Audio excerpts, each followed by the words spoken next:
स्वागत है प्रियजनों।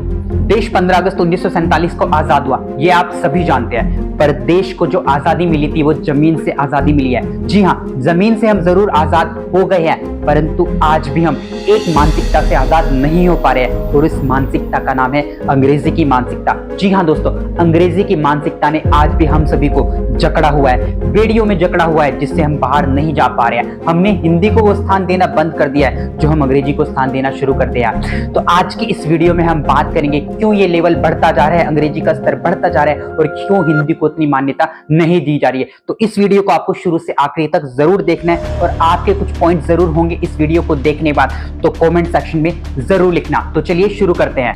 वीडियो की शुरुआत करते हैं उसी पॉइंट से जब हम किसी से पूछते हैं, किसी बच्चे से पूछते हैं, गिनती सुना दीजिए। कभी सुना है, कहा है आपने गिनती सुना दीजिए, 1 2 3 4? नहीं, कहते हो काउंटिंग बताइए, वो कहेगा 1 2 3 4। ये है अंग्रेजी की मानसिकता।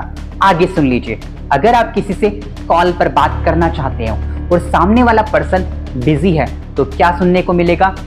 The number you have dialled is currently busy, please try later. जिस व्यक्ति से आप बात करना चाहते हैं इस समय वो व्यस्त है, कृपया थोड़ी देर पश्चात कोशिश करें, सुनने को मिलेगा आपको। यह है अंग्रेजी की मानसिकता। जिस देश में आपको यह सुनने को मिलता है प्रेस 1 फॉर इंग्लिश, हिंदी में जारी रखने के लिए 2 दबाए, आपको अपनी ही लैंग्वेज के लिए 2 दबाना पड़ रहा है, 1 दबाना नहीं पड़ रहा है। तो उससे आप अंदाजा लगा सकते हैं कि अंग्रेजी की मानसिकता किस तरह हम सभी को जकड़े हुए हैं, और हिंदी को दर्जा दिया जा रहा है 2 नंबर का। दुनिया की सबसे कठिनतम परीक्षाओं में आने वाली परीक्षा, जिस परीक्षा का नाम है यूपीएससी की परीक्षा, लाखों लोग तैयारी करते हैं यूपीएससी की, उसमें भी अगर आप रिकॉर्ड उठाकर देखिए तो हिंदी मीडियम का कोई टॉपर दिखाई नहीं देगा। वहां पर भी अंग्रेजी मीडियम को प्रेफरेंस दी जा रही है, अंग्रेजी मीडियम वाले स्टूडेंट्स को अहमियत दी जा रही है। हाँ, अब आप लोग कहोगे कि बहुत सारे हिंदी मीडियम के टॉपर बने हैं। जरा मैं आप लोगों को एक बात बताता हूँ, 2024 चल रहा है, पीछे 10 साल भी चले जाइए, 10 साल में नंबर 1 रैंक किसी हिंदी मीडियम वाले की दिखा दीजिए, तो आप मुझे कमेंट सेक्शन में आकर कुछ भी कह सकते हैं दोस्तों। आपको इससे पता चल जाएगा कि हाँ, अंग्रेजी ने कैसे हम सबको जकड़ लिया है। ये मानसिकता पीछा नहीं छोड़ रही है। अगर आप अपनी बातों ही बातों में ऐसा बोल देते हैं कि इससे तात्पर्य यह है कि, तो आपके तात्पर्य से ही सामने वाले को हंसी आ जाएगी, क्योंकि आपने ये तो बोला नहीं, इसका मीनिंग ये है, इसका मतलब ये है, आपने कह दिया तात्पर्य। तात्पर्य हिंदी का शब्द है और हिंदी को उतनी प्रेफरेंस नहीं दी जा रही है। वीडियो में आगे बढ़ने से पहले दोस्तों मैं आपको एक चीज बिल्कुल क्लियर कर देता हूं, यहां पर बात किसी भाषा के अच्छा और किसी भाषा के बुरा होने की नहीं है।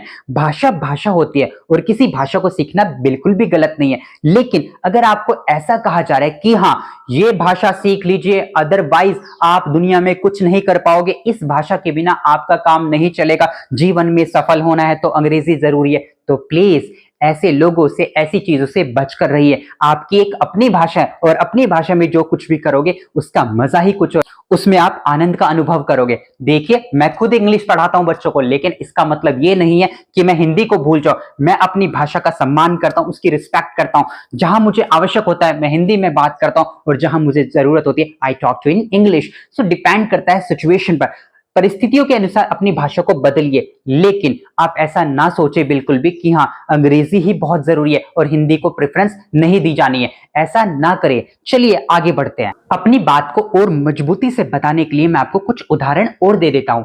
आपने एक परीक्षा का नाम सुना होगा, एसएससी। जी हाँ दोस्तों, एसएससी में अधिकतर एग्जाम ऐसे होते हैं जहां पर अंग्रेजी चाहिए।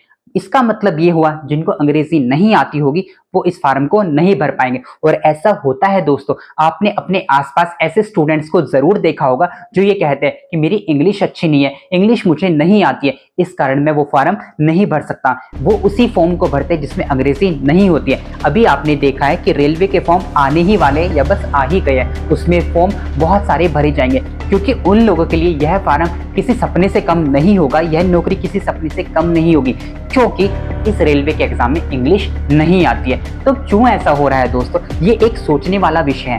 और वीडियो के अंत में दोस्तों इतना ही कहना चाहूंगा कि भाषा सीखना बिल्कुल भी गलत नहीं है। आपको अगर मौका मिले अंग्रेजी सीखिए, अगर आपको मौका मिले उर्दू सीखिए, मलयालम सीखिए, बहुत सारी लैंग्वेजेस है इंडिया में जो बोली जाती है, उनको सीखिए, कोई बुरी बात नहीं है। लेकिन अपनी जो आपकी ओरिजिनल भाषा है, जिस भाषा में आपने जन्म लिया है, जो भाषा आपकी मदर टंग है, उसको आप हमेशा अहमियत देते रहना। तो इस वीडियो को लेकर आपके मन में कोई भी सवाल है, कोई कारण आपको दिखाई देते कि क्यों आज हम अंग्रेजी की मानसिकता से जकड़े हुए हैं, इन सभी बातों पर कुछ भी आपकी राय है तो कमेंट सेक्शन में जरूर लिखिएगा। ये वीडियो देखने के लिए आपका बहुत बहुत धन्यवाद। नमस्कार।